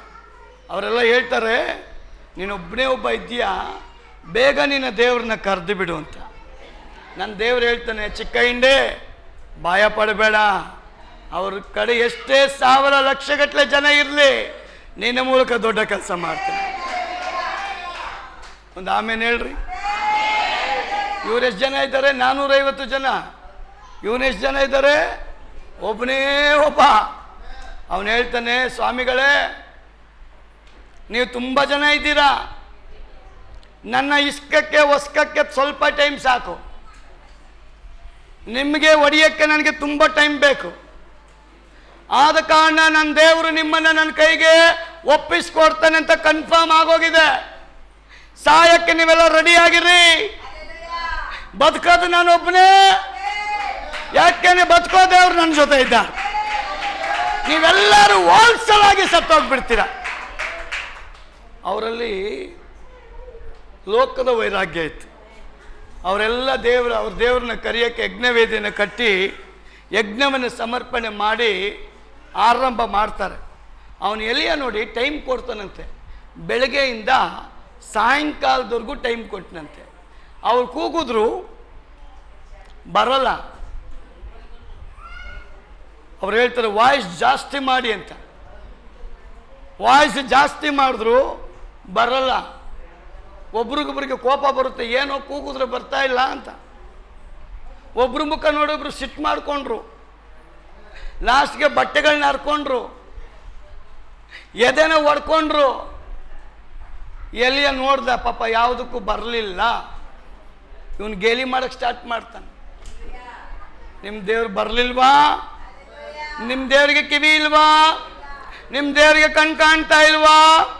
ಅನೇಕ ವಿಧವಾದ ಮಾತುಗಳ ಮೂಲಕವಾಗಿ ಅವನು ಮಾತನಾಡುವಾಗ ಅವರ ಒಳಗಡೆ ಕೋಪ, ದ್ವೇಷ, ರೋಷ ಜಾಸ್ತಿಯಾಗಿ ಅವ್ರ ದೇವರ ಮೇಲೆ ಕೋಪ ಬಂದು ಕಡೆಗೆ ಏನ್ ಮಾಡ್ತಾ ಇದ್ದಾರ್ರಿ, ಕತ್ತಿಗಳನ್ನ ಎತ್ಕೊಂಡ್ ಬಂದಿದ್ದಾರೆ, ಚುಚ್ಕೊಳ್ತಾರೆ, ಹೊಡ್ಕೊಳ್ತಾರೆ, ಸಿಕ್ಕದವನಿಗೆ ಚುಚ್ಚುತ್ತಾ ಇದ್ದಾರೆ. ನೀನ್ ಕೂಗಿದ್ರು ಬಂದಿಲ್ಲ, ನಾನ್ ಕೂಗಿದ್ರು ಬಂದಿಲ್ಲ, ಯಾರನ್ನ ಹಿಂಬಾಲಿಸ್ಬಿಟ್ಟು ನಾವು ಅವರಿಗೆ ಟೆನ್ಷನ್ ಆಗೋಯ್ತು. ಟೈಮ್ ಮುಗಿದು ಅವ್ರನ್ನ ನೋಡೋಕ್ಕಾಗದೆ ಅವ್ರು ಹೇಳ್ತಾರೆ, ಅಯ್ಯ ಬೆಳಗ್ಗೆಯಿಂದ ಸಾಯಂಕಾಲದವರೆಗೂ ಕೂತಿದ್ದೀವಿ, ಒಂದು ವೇಳೆ ನಮ್ಮ ದೇವ್ರ ಗಾಢ ನಿದ್ರೆಗೆ ಹೋಗ್ಬಿಟ್ಟಿರ್ಬೇಕು, ಇಲ್ಲ ವಾಕಿಂಗ್ ಹೋಗ್ಬಿಟ್ಟಿರ್ಬೇಕು, ನಮ್ಮ ದೇವರಿಗೆ ನೆಟ್ವರ್ಕ್ ಸಿಗದೆ ಹೋಗಿರ್ಬೇಕು. ಆದ ಕಾರಣ ನಮ್ದು ಮುಗಿತಪ್ಪ ಸರ್ಕಸ್ಸು, ನಿಮ್ದೇನಿದೆ ಇವಾಗ ಪ್ರಾರಂಭ ಮಾಡು. ಹಲ್ಲೆಲೂಯಾ. ಈ ಸಭೆಗೆ ನಾವು ಬರುವಾಗ 6-7 ಜನ ಮಾತ್ರ ಇದ್ರು. ಈಗ ದೇವ್ರ ವಾಗ್ದಾನ ನೆರವೇರಿಸಿದ್ರು. ಜಗ್ಗೂರು ಹೇಳೋರು ಎಲ್ಲರೂ ಬರಬೇಕು ಪಾಸ್ಟರ್, ಎಲ್ಲರೂ ಬರಬೇಕು. ಈ ಊರು ಮಾತ್ರ ಅಲ್ಲ, ಬೇರೆ ಊರವರು ಬರ್ತಾರೆ. ಅಲ್ಲೆಲ್ಲೂ ಕಮ್ಮಿ ಆಯಿತು ಪಾಸ್ಟರ್. ನಮ್ಮೂರು ಮಾತ್ರ ಸಾಕು ಪಾಸ್ಟರ್, ಬೇರೆಯವರು ಬೇಡ. ನಿಮ್ಮೂರನ್ನ ನಿಮ್ಮ ಸಭೆನ ದೇವ್ರು ಬೆಳಕಾಗಿ ಇಡಕ್ಕೆ ಹೋದಾಗ ಆ ಬೆಳಕು ಕೊಳಗದ ಒಳಗಲ್ಲ, ಕೊಳಗದ ಮೇಲೆ ಇಡಬೇಕಂತೆ. ಅದೆಲ್ಲರಿಗೂ ಪ್ರಚುರ ಆಗಬೇಕಂತೆ. ಪ್ರಿಯ ಸಹೋದರಿ, ನೀತಿವಂತನಾಗಿ ಭಯಭಕ್ತಿ ಉಳ್ಳವನಾಗಿ ಭಕ್ತಿ ವೈರಾಗ್ಯ ಉಳ್ಳವನಾಗಿ ದೇವರಿಗೆ ಯಜ್ಞವೇದಿಯನ್ನು ಕಟ್ಟಿ, ದೇವರೇ ನಿನ್ನ ದಾಸನನ್ನು ನೀನು ಮಹಿಮೆ ಪಡಿಸಪ್ಪ, ಇವರ ಮಧ್ಯದಲ್ಲಿ ಸತ್ಯ ದೇವರು ನೀನು ತಿಳಿಯಪಡಿಸುವಂತ ಪ್ರಾರ್ಥನೆ ಮಾಡ್ತಾನೆ. ಆಕಾಶದಿಂದ ಬೆಂಕಿ ಇಳಿದು ಬರ್ತದೆ. ಆಕಾಶದಿಂದ ಬೆಂಕಿ ಇಳಿದು ಬಂತು. ಕಟ್ಟಿಗೆ ಮಣ್ಣು ಕಲ್ಲನ್ನ ಮಾಂಸವನ್ನು ಸುಟ್ಟಿ ದೇವರು ಇದ್ದಾನೆ ಅಂತ ಸಾಬೀತು ಮಾಡ್ತಾನೆ. ಇವತ್ತು ಅದೇ ದೇವರು ನಮ್ಮ ಮಧ್ಯದಲ್ಲಿ, ನಿಮ್ಮ ಮನೇಲಿ ಆ ದೇವರಿದ್ದಾನೆ, ನಿಮ್ಮ ಮನಸ್ಸಲ್ಲಿ ಆ ದೇವರಿದ್ದಾನೆ, ನಿಮ್ಮ ಮಂದಿರವಾಗಿರುವಂತ ನಿಮ್ಮಲ್ಲಿ ಆ ದೇವರು ವಾಸ ಮಾಡ್ತಾ ಇದ್ದಾನೆ.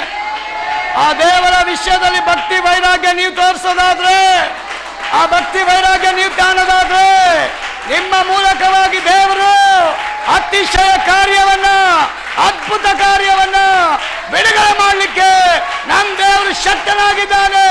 ಅವನಿಂದ ಅಸಾಧ್ಯವಾದ ಕಾರ್ಯ ಯಾವುದು ಇಲ್ಲ. ನೀವು ಧೈರ್ಯವಾಗಿ ಹೇಳ್ರಿ, ನಿಮ್ಮ ದೇವರು ಜೀವಂತವಾಗಿದ್ದಾನೆ. Hallelujah, hallelujah. ನಾನು ನಂಬ್ತೀನಿ, ದೇವರು ಕುಂಟನ್ನು ಎಬ್ಬಿಸ್ತಾನೆ, ಅನೇಕ ಕುಂಟದನಗಳನ್ನ ತೆಗೆದಾಕ್ತಾನೆ, ಕುರುಡುಗಳನ್ನ ತೆಗಿತಾನೆ. ನಾವು ದೇವ್ರ ಮನೆಯಲ್ಲಿ ಇರ್ಬೋದು, ನಮ್ಮ ಒಂದು ವೇಳೆ ಕಣ್ಣು ಮುಚ್ಚಲ್ಪಟ್ಟಿದ್ರೆ ನೀವು ಪ್ರಾರ್ಥನೆ ಮಾಡ್ರಿ. ಎಲೀಷಾ ಪ್ರೇಯರ್ ಮಾಡ್ದ, ಗೆಹಜಿಯ ಕಣ್ಣು ಓಪನ್ ಆಯ್ತು. ತನ್ನ ಮಕ್ಕಳ ವಿಷಯದಲ್ಲಿ ದೇವ್ರ ಕಾರ್ಯ ಮಾಡಲಿಕ್ಕೆ ಶಕ್ತನಾಗಿ, ನಾವೆಲ್ಲ ದೇವ್ರ ಸಮ್ಮುಖದಲ್ಲಿ ಎದ್ದು ನಿಂತುಕೊಳ್ಳೋಣ, ಪ್ರಾರ್ಥನೆ ಮಾಡೋಣ. ಹೌದಪ್ಪ, ಯೇಸು ಕ್ರಿಸ್ತರು ಹೇಳಿದ ಪ್ರಕಾರ ಆಲಯದ ಅಭಿಮಾನ ನನ್ನನ್ನು ಬೆಂಕಿಯಂತೆ ದಹಿಸುತ್ತದಲ್ಲ. ಇವತ್ತು ಕರ್ತನಿಗಾಗಿ, ಸತ್ಯಕ್ಕಾಗಿ, ದೇವರ ಆಲಯಕ್ಕಾಗಿ ನಮ್ಮ ಒಳಗಡೆ ಭಕ್ತಿ ವೈರಾಗ್ಯ ಇರಬೇಕು. ಬೈಬಲ್ ಓದೋದ್ರಲ್ಲಿ ಭಕ್ತಿ ವೈರಾಗ್ಯ ಇರಬೇಕು. ಪ್ರಾರ್ಥನೆ ಮಾಡೋದ್ರಲ್ಲಿ ಭಕ್ತಿ ವೈರಾಗ್ಯ ಇರಬೇಕು. ಪರಿಶುದ್ಧವಾದ ಜೀವನ ಮಾಡೋಕ್ಕೆ ಭಕ್ತಿ ವೈರಾಗ್ಯ ಇರಬೇಕು. ಸತ್ಯವನ್ನು ನುಡಿಯೋದಕ್ಕೆ ನಾವು ಭಕ್ತಿ ವೈರಾಗ್ಯವುಳ್ಳವರಾಗಿರಬೇಕು. ಕರ್ತನಿಗೆ ಭಯ ಪಡೋದ್ರಲ್ಲಿ ಭಕ್ತಿ ವೈರಾಗ್ಯವುಳ್ಳವರಾಗಿರ್ಬೇಕು. ಲೋಕ ರೀತಿಯಾದ ಭಕ್ತಿ ವೈರಾಗ್ಯ ನಮ್ಮ ಬಳಿ ಇರಬಾರ್ದು. ಕರ್ತನ ಆತ್ಮನಿಗೆ ನಮ್ಮನ್ನು ಒಪ್ಪಿಸಿಕೊಡೋಣ. Thank you lord. ಎಲ್ಲರೂ ಒಂದು ನಿಮಿಷ ನಮ್ಮ ಕಣ್ಣುಗಳನ್ನು ಮುಚ್ಚಿ ಪ್ರಾರ್ಥನೆ ಮಾಡೋಣ.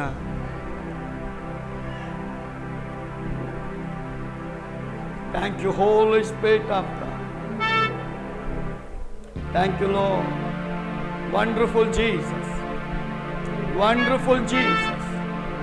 ಕರ್ತನೇ ನಿನಗೆ ಸ್ತೋತ್ರ, ಪರಿಶುದ್ಧನೇ ನಿನಗೆ ಸ್ತೋತ್ರ, ಮಹಿಮೆಯುಳ್ಳ ದೇವರೇ ನಿನಗೆ ಸ್ತೋತ್ರ ಅಪ್ಪ. ಇವತ್ತು ಈ ಆರಾಧನೆಯಲ್ಲಿ ನಿನ್ನ ಮಕ್ಕಳನ್ನು ಕೊಂಡು ತಂದದಕ್ಕಾಗಿ ನಿನಗೆ ಸ್ತೋತ್ರ. ಕರ್ತನಾತ್ಮನೇ, ಇಲ್ಲಿಯವರೆಗೂ ನಿನ್ನ ವಾಕ್ಯವನ್ನು ನಾವು ಕೇಳಿದ್ದೇವೆ.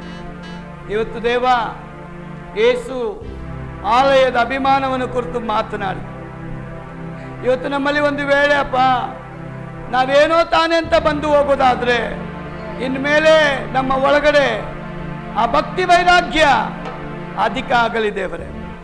ಈ ಸಭೆಯ ಯವನಸ್ಥರಲ್ಲಿ ಭಕ್ತಿ ವೈರಾಗ್ಯ, ಕುಟುಂಬಸ್ಥರಲ್ಲಿ ಭಕ್ತಿ ವೈರಾಗ್ಯ, ಅಪ್ಪ ವೃದ್ಧರಲ್ಲಿ ಭಕ್ತಿ ವೈರಾಗ್ಯ. ದೇವರಾತ್ಮನೇ, ಈ ಗ್ರಾಮದಲ್ಲಿ ವಿಶ್ವಾಸಿಯ ಮನೆಗಳ ಒಳಗಡೆ ಕರ್ತನಾತ್ಮನ ಭಕ್ತಿ ವೈರಾಗ್ಯ ಉಂಟಾಗಲಿ. ದೇವರೇ, ಇವರ ಮೇಲೆ ಬೀಸುವಂತ ದುಷ್ಟನ ಎಲ್ಲ ಬಲಗಳು ಯೇಸುವಿನ ನಾಮದಲ್ಲಿ ಅರಿಯಲ್ಪಡಲಿ ಸ್ವಾಮಿ, ಅರಿಯಲ್ಪಡಲಪ್ಪ. ಹೌದಪ್ಪ, ಎಲ್ಲ ಹೌದು ದೇವರೇ. ಬೇಟೆಗಾರನ ಬಲೆಯಿಂದ, ಮರಣಕರವಾದ ವ್ಯಾಧಿಯಿಂದ ನಾನು ಬಿಡಿಸ್ತೇನೆ ಅಂತ ಹೇಳಿದ ದೇವ, ನಿನ್ನ ಮಕ್ಕಳು ಬಿಡುಗಡೆ ಆಗಲಿ, ಯೇಸುವಿನ ನಾಮದಲ್ಲಿ ಬಿಡುಗಡೆ ಆಗಲಿ. ಅದ್ಭುತ ನಡೀಲಿದೆ. ಈ ಪ್ರಾರ್ಥನೆ ಕೇಳಿದಕ್ಕಾಗಿ ಸ್ತೋತ್ರ. ಕಡೆಯದಾಗಿ ಕರಗಳು ತಟ್ಟಿ ದೇವರ ಮಹಿಮೆ ಪಡಿಸೋಣ. ನನ್ನನ್ನು ನಿನ್ನ ಮುಟ್ಟಿದಕ್ಕಾಗಿ, ಬಲಪಡಿಸೋದಕ್ಕಾಗಿ, ಆಶೀರ್ವದಿಸೋದಕ್ಕಾಗಿ ಸ್ತೋತ್ರ. ಎಲ್ಲ ಘನ ಮಾನ ಮಹಿಮೆ ನಾವು ನಿನಗೆ ಸಲ್ಲಿಸ್ತೇವೆ. ಎಲ್ಲ ಘನ ಮಾನ ಮಹಿಮೆ ನಾವು ನಿನಗೆ ಸಲ್ಲಿಸ್ತೇವೆ. ಮಹಿಮೆ ನಿನಗುಂಟಾಗ ಕರ್ತನೇ, ನಿಮ್ಮ ಸೇವಕನಾಗಿ ಈ ಆಲಯದಲ್ಲಿ ಬಂದಂತೆ ಎಲ್ಲ ದೇವ ಜನರನ್ನ ತಂದೆ, ಮಗ, ಪರಿಶುದ್ಧಾತ್ಮ ಏಕ ದೇವರ ಹೆಸರಿನಲ್ಲಿ ಆಶೀರ್ವದಿಸ್ತೇನೆ. ಈ ಗ್ರಾಮ ಆಶೀರ್ವದಿಸಲ್ಪಡಲಿ, ಈ ಜನ ಆಶೀರ್ವದಿಸಲ್ಪಡಲಿ, ಈ ಆಲಯಕ್ಕೆ ಬರುವಂತ ಯಾರೇ ಆದರೂ ಅವರ ಆಶೀರ್ವದಿಸಲ್ಪಡಲಿ. ಹೌದು ದೇವರೇ, ವಿಶೇಷವಾಗಿ ಇವತ್ತು ಲಲಿತಮ್ಮ ಮನೆಯವರು, ಅವರ ಇನ್ನೊಂದು ಸಹೋದರಿಯವರು ಒಂದು ಚಿಕ್ಕದಾಗಿ ಒಂದು ಸ್ನ್ಯಾಕ್ಸ್ನ ಟಿಫನ್ ಮಾಡಿಕೊಂಡು ನಾನು ಆಲಯಕ್ಕೆ ಕೊಡಬೇಕಂತ ಅವ್ರು ತಗೊಂಡು ಬಂದಿದ್ದಾರೆ. ಈ ಸಭೆಗೆ ಏನೆಲ್ಲ ಜನ ಮಾಡ್ತಾರೋ ಅದರ ಆಶೀರ್ವಾದ ಅವರು ಹೊಂದಿಕೊಳ್ಳಿ. ಈ ಸಭೆಗೆ ಯಾರೆಲ್ಲ ಸ್ಪಾನ್ಸರ್ಸ್ ಇದ್ದಾರೋ, ನಾನು ಊಟ ಹಾಕಿಸ್ಬೇಕು, ನಾನು ತಿಂಡಿ ತಕ್ಕೊಡ್ಬೇಕು, ನಾನು ಈ ಸಭೆಗೆ ಏನಾದರೂ ಮಾಡಬೇಕು, ಈ ವೈರಾಗ್ಯದಿಂದ ಯಾರಿದ್ದಾರೋ ಅಂಥವರ ಮನೆಗಳನ್ನ ಕೈಯನ್ನ ಆಶೀರ್ವಾದ. ಹೌದು ದೇವರೇ, ನಿನ್ನ ವಾಕ್ಯ ಹೇಳ್ತದೆ, ಒಂದು ತಂಬಿಗೆ ನೀರನ್ನು ಕೊಟ್ಟರು ಅವರಿಗೆ ಬರುವ ಪ್ರತಿಫಲ ತಪ್ಪಲ್ಲ ಅಂತ. ಈ ಜನ ಏನೆಲ್ಲ ಮಾಡ್ತಾರೋ ಅದು 1000 ಪಟ್ಟು ಆಶೀರ್ವಾದ ಬರಲಿ. ಕಡೆಯದಾಗಿ ಬ್ರದರ್ ಜಗ್ಗು ಅವ್ರಿಗಾಗಿ ನಾವು ಪ್ರಾರ್ಥನೆ ಮಾಡೋಣ. ಬರೋ ತಿಂಗಳು 11ನೇ ತಾರೀಕಿನಲ್ಲಿ ಜಗ್ಗೋರ ಮೂಲಕವಾಗಿ ಬೆಂಗಳೂರು ಪ್ರಾಂತದಲ್ಲಿ ನಡೆಯುವಂಥ ಒಂದು ಸಮಾವೇಶ. ಆ ಸಂದರ್ಭದಲ್ಲಿ ದೇವರು ಈ ಮಗನಿಗೆ ಜ್ಞಾನ, ಬಲ, ಎಲ್ಲ ಸಹಾಯವನ್ನ ಅನುಗ್ರಹಿಸಲಿ. ದೇವರವರಿಗೆ ವಾಗ್ದಾನ ಮಾಡಿದ್ರು, ನಿನ್ನ ಕೊಂಬನ್ನು ನನ್ನ ಮೇಲೆ ತರ್ತೇನೆ, ನಿನ್ನನ್ನು ನಾನು ಆಶೀರ್ವದಿಸ್ತೇನೆ, ಜನಗಳ ಮಧ್ಯದಲ್ಲಿ ಜನನಾಯಕನಾಗಿ ನಾನು ನಿನ್ನನ್ನು ಇರ್ತೇನೆ ಅಂತ. ಇವರೆಲ್ಲಿವರೆಗೂ ದೇವರ ಪಾದವನ್ನು ಗಟ್ಟಿಯಾಗಿ ಹಿಡ್ಕೊಳ್ತಾರೋ ದೇವರ ಕೃಪೆ ಅವ್ರನ್ನ ಬಿಟ್ಟು ಹೋಗೋದೇ ಇಲ್ಲ. ದೇವರು ಅವ್ರನ್ನ ಯಾವಾಗಲೂ ಕಾಯ್ತಾನೆ. ದುಷ್ಟ ಅವ್ರನ್ನ ನಾಶ ಮಾಡಲಿಕ್ಕೆ ಏನೇ ಬಲಗಳನ್ನ ಹಾಕಬಹುದು, ನನ್ನ ದೇವರ ಆ ಬಲೆನ ಹರಿದು ಬಿಡ್ತಾನೆ. ಯಾವಾಗ ದೇವರ ಪಾದವನ್ನು ಗಟ್ಟಿಯಾಗಿ ಹಿಡ್ಕೊಂಡಾಗ. ನಮ್ಮ ಕೈಗಳನ್ನ ಮೇಲೆ ಕೆತ್ತೋಣ, ಅವ್ರಿಗೋಸ್ಕರ 1 ನಿಮಿಷ ಪ್ರಾರ್ಥನೆ ಮಾಡೋಣ. ಸಭೆಯಾಗಿ ದೇವರೇ, ನಿನ್ನ ಮಗನು ಯಾವ ಉದ್ದೇಶದಿಂದ ಆ ಒಂದು ಸಮಾವೇಶ ನಡೆಸ್ತಾ ಇದ್ದಾರೋ ಅದರ ಉದ್ದೇಶ ನಿನ್ನ ಬಲ್ಲವನಾಗಿದೆ. ನೀತಿವಂತನು ನೀತಿಯ ನಿಮಿತ್ತವಾಗಿ ಕೈ ಹಾಕುವ ಕೆಲಸಗಳನ್ನ ನೀನು ಆಶೀರ್ವದಿಸುವ ದೇವರು. ಆದ ಕಾರಣ ಜಗ್ಗೋರನ್ನ, ಅವ್ರ ಟೀಮನ್ನ ನಿನ್ನ ಕೈಗೆ ಒಪ್ಪಿಸ್ಕೊಡ್ತೇನೆ. ದೇವರೇ, ಯಾರು ಬರ್ತಾರೋ ನಮಗೆ ಗೊತ್ತಿಲ್ಲ.